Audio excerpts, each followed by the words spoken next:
அனைவருக்கும் வணக்கம். இன்னைக்கு நான் ஒரு முக்கியமான செய்தியை சொல்கிறதுக்காக உங்கள்கிட்ட பேச வந்திருக்கேன். இது என்னுடைய கன்னி பேச்சு. உங்களுடைய ஆதரவு எனக்கு கண்டிப்பாக தேவை. இன்னைக்கு தேமுதிக பொதுச் செயலாளர் அம்மா பிரேமலதா வந்து முதலமைச்சர் ஸ்டாலினை பற்றி, ஸ்டாலினுக்கு உடம்பு சரியில்லை, அவரோட கை இதுவாக இருக்குது, அவர் முதலமைச்சர் வந்து வேஷ்டி கட்டியிருக்கணும் அப்படி இப்படின்னு அந்த அம்மா வந்து இஷ்டத்துக்கு பேசியிருக்காங்க. ஒரு முதலமைச்சராக இருக்கிறவர் வேஷ்டி தான் கட்டணும் அப்படின்னு சொல்கிறதுக்கு யாருக்கும் எந்த அதிகாரமும் கிடையாது. விஜயகாந்த் என்ற நல்ல மனுஷனுடைய மனைவியானது இவங்களுடைய பேச்சு ரொம்ப கீழ்த்தரமாக இருக்குது. இவங்களுடைய கணவர் திரு விஜயகாந்த் அவர்கள் எதிர்கட்சி தலைவராக இருக்கும்போது அவர் வந்து வேஷ்டியில் தான் வருவார் சட்டசபைக்கு. அவர் எவ்வளோ தான தர்மம் செய்து ஒரு வள்ளல்னு பேர் எடுத்தவர். இந்த அம்மா வந்து ரொம்ப நல்ல காரியமாக கல்யாணம் ஆன புதுசில் ஒன்று பண்ணாங்க. அவருடைய நண்பர் இப்ராஹிம் ராவுத்தர்னு பேர். அவரை வந்து வேலையாக விஜயகாந்த்கிட்டேருந்து பிரித்தாங்க. அடுத்து அவங்க குடும்பத்துக்குன்னு விஜயகாந்த் அண்ணனுக்கோ தங்கச்சிக்கோ எதுவுமே இந்த அம்மாவால் எந்த பிரயோஜனமும் விஜயகாந்தால் நடக்காத அளவுக்கு இந்த அம்மா பார்த்துக்கிட்டாங்க. இந்த அம்மாவுடைய தம்பியை மேல் சபை சீட்டு கிடைக்கணும்னு சொல்லி எவ்வளோ போராடினாங்க. இந்த அம்மா வந்து பொருளாளர் ஆகணும், துணை பொதுச் செயலாளர் ஆகணும்னு சொல்லி ஆசைப்பட்டாங்க. விஜயகாந்த் கட்சியில் விஜயகாந்த் குடும்பத்தை தவிர யாரையுமே இந்த அம்மா வந்து வளர்த்து விடல. அது ஊருக்கே தெரியும்.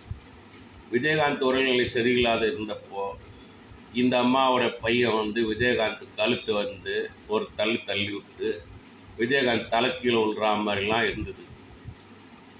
அவ்வளவும் பண்ண இந்த அம்மா வந்து முதலமைச்சரை பற்றி பேசுகிறாங்க. இது எந்த வகையில் நியாயம்? 10வது வரைக்கு உதயநிதி ஸ்டாலின் அவர்கள் வந்து துணை பொருளாளர், துணை பொதுச் செயலாளர் நான் எந்த பதவிக்கும் வரக்கூடாதுன்னு சொல்லி இந்த அம்மா ஆசைப்படுறாங்க. யாராவது வேற ஒருத்தர் துணை முதல்வராக வரணும் அப்படின்னு சொல்லி சொல்கிறாங்க. இந்த அம்மா கட்சியில் இருக்கிறவங்க யாராவது வெளி ஆள் இருக்காங்களா? இவங்களுடைய உறவுகள், இவங்களுடைய பையன், இவங்களுடைய தம்பி, இவங்களை தவிர யாரும் இல்லை. உதயநிதி ஸ்டாலினுக்கு தகுதி இருந்தால் அவர் வரப்போகிறார். இவங்களுக்கு என்ன வருத்தம்? அதில் அவர் இளைஞர் அணியில் இருந்து கொஞ்சம் கொஞ்சமாக படிப்படியாக வந்தவர் உதயநிதி ஸ்டாலின்.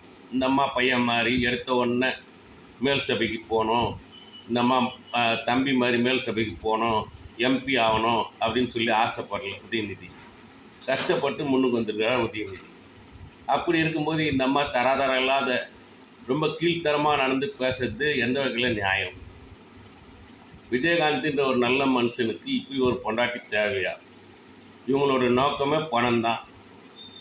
முதலமைச்சரை பற்றி சொல்லணும்னா இன்றைக்கி எவ்வளோ குடும்பத்தில் இருக்கிற பெண்கள் வந்து 1000 ரூபாய் உரிமை தொகை, அது வந்து மகளிர் உரிமை தொகைன்னு கொடுத்ததே அவரோட டேலண்ட்டு தான்.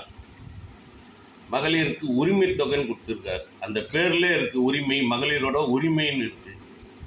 1000 ரூபாய் இன்றைக்கி ஒரு அக்கௌண்ட்லேயும் வரும்போது ஒரு குடும்பத்துலேயும் அந்தந்த பெண்கள் வந்து ரொம்ப சந்தோஷப்படுறாங்க. எங்கள் தாத்தா கொடுத்தாரு, எங்கள் மாமா கொடுத்தாரு, எங்கள் அண்ணன் கொடுத்தாரு அப்படின்னு சொல்லி பெருமையாக பேசிக்கிட்டு இருக்காங்க.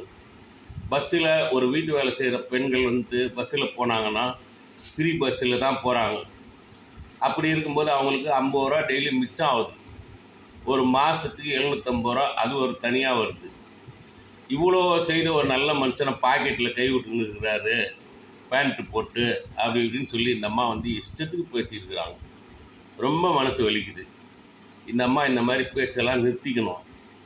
இவங்க வந்து ரொம்ப தான் தோன்றித்தனமாக பேசுகிறாங்க. இவங்க வந்து எந்த கூட்டணியும் இவங்கள சேர்த்துக்கல. பாவம் பரிதாபமாக இந்த அம்மா தோற்றுருக்குறாங்க. ஒரு எம்எல்ஏ சீட்டு கூட வாங்க வக்கு இல்லாத பிரேமலதா இப்படி ஒரு பேச்சு பேசலாமா? இத்தனை சீட்டு ஜெயித்த முதலமைச்சரையோ உதயநிதி ஸ்டாலினை பற்றியோ பேசுறதுக்கு இந்த அம்மாவுக்கு தகுதியே கிடையாது. இது ஒரு வேஸ்ட் பீஸு. இதை வந்து யாரும் இந்த வீடியோலாம் பார்க்காதீங்க. அந்த அம்மா பற்றி ஊருக்கே தெரியும். பணம்னு இருக்கிறவங்க. அவங்க திமுக கூடயும் பேசுவாங்க, அதிமுக கூடயும் பேசுவாங்க. இவங்களுடைய நடவடிக்கை ரொம்ப மோசம். இந்த வீடியோவை பார்த்து மாண்புமிகு முதலமைச்சர் ஸ்டாலின் நல்லா இருக்கணும்னு தான் எல்லாரும் ஆசைப்படுவாங்க. இந்த அம்மாவோட பேச்சை யாரும் கணக்கில் எடுத்துக்க மாட்டாங்க. இது ஒரு வேஸ்ட் பீஸ். வணக்கம் மக்களே.